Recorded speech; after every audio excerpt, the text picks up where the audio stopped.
কিন্তু বাবা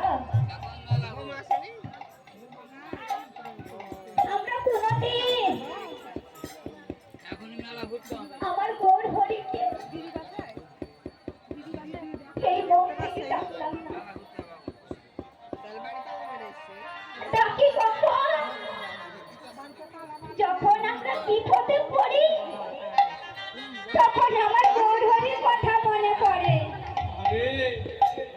তার আগে কখনোই না।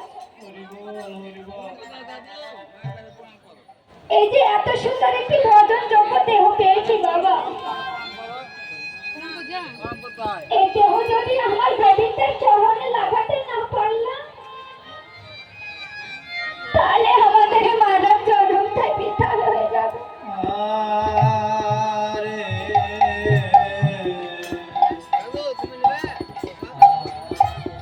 মাগো, আমার গৌর হরি ভক্তের জন্য কতই না কিছু করলেন, কিন্তু আমরা